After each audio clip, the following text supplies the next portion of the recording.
उत्तर प्रदेश विधानसभा के बजट सत्र के पहले दिन हंगामे के कारण राज्यपाल अपना पूरा अभिभाषण आनंदीबेन पटेल पहली बार नहीं पढ़ पाई और 12 मिनट के अंदर उनको सदन से वो निकल गई।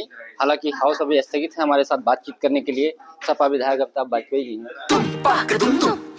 अरे श्रीमती जी, कुछ तो सस्ता लो, बचत करो। नहीं श्रीमान जी, सब बढ़िया लो, रहने दीजिए। इसमें क्या खास बात है? थोड़े में ज्यादा स्वाद, यही तो है इसकी खास बात। वाह मामा, क्या स्वाद है। अरे मेरे राजा,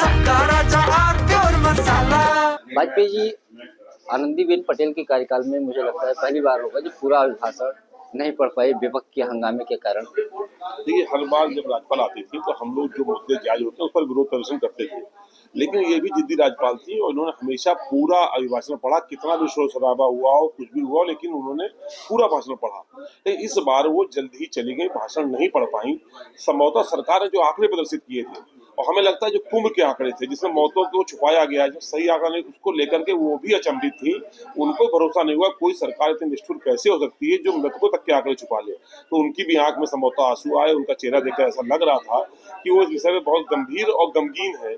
संभवतः इसी दुख की वजह से सरकार की झूठी आंकड़ेबाजी से हाथ होकर के उन्होंने पूरा अभिभाषण पढ़ने से इनकार करके केवल औपचारिकता पूरी करके वो चली गई।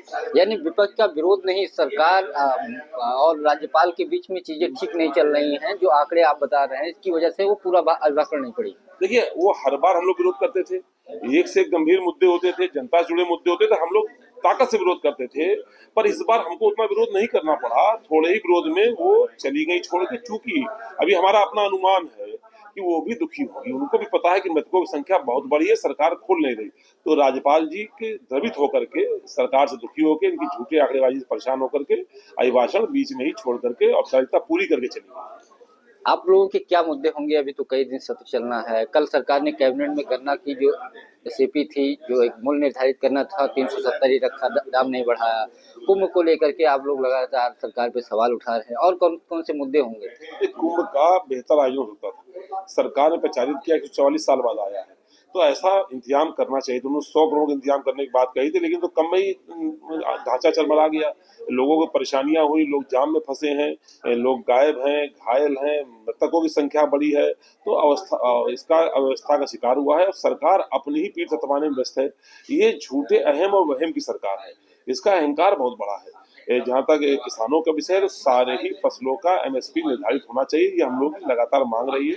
और किसानों की आमदनी दोगुनी होनी चाहिए। बेसिक सवाल और है, स्वास्थ्य सेवाओं का क्या बुरा हाल है, एम्बुलेंस का क्या बुरा हाल है, पुलिस का भ्रष्टाचार कितना बढ़ गया है, तहसीलों में लूट हो रही है, बेरोजगारी बढ़ रही है, महंगाई बढ़ रही है। ये सब मिला करके जो पूरा माहौल है प्रदेश का, और जिस तरह से नफरती माहौल तैयार किया जा रहा है, पूरे प्रदेश में एक कुशासन का माहौल है। इसलिए सारे मुद्दों को लेकर हम लोग बजट सत्र में सरकार को घेरने का काम करेंगे। कल स्वास्थ्य की बात आई। कल पीजीआई में एक खबर थी कि वो उसके पास ये स्थिति है कि उसको कर्जा लेना पड़ता है गामा नाइफ मशीन खरीदने के लिए, जो न्यूरो में काम आती है।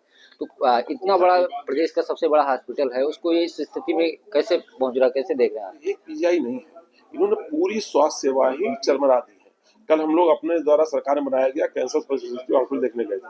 1200 बेड का हॉस्पिटल बना दिया गया था, आज 8 साल हो गए आपके, आज चालू नहीं कर पाए हैं। 24 ओटी में केवल 8 चल रहे थे, 1200 बेड में केवल 300 बेड संचालित थे, वो भी जैसे तैसे।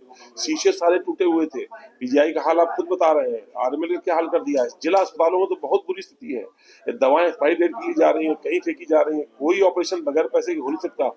हड्डी का इम्प्लांट के 25,000 ऑपरेशन एक साल में हो रहे हैं, केवल 1,000 लोगों को आयुष्मान से इम्प्लांट दिया जा रहा है, बाकी दिया ही नहीं जा रहा। ये सरकार झूठे आंकड़ेबाजी कर रही है। हम इसीलिए बार बार कह रहे हैं, लोगों में बहुत परेशानी का माहौल है, उस परेशानी को ये डाइवर्ट करते हैं। ये उनके अंदर इमोशनल बातें घुसेड़ करके, झूठे आंकड़े पेश करके उनको डाइवर्ट करने वाली सरकार है।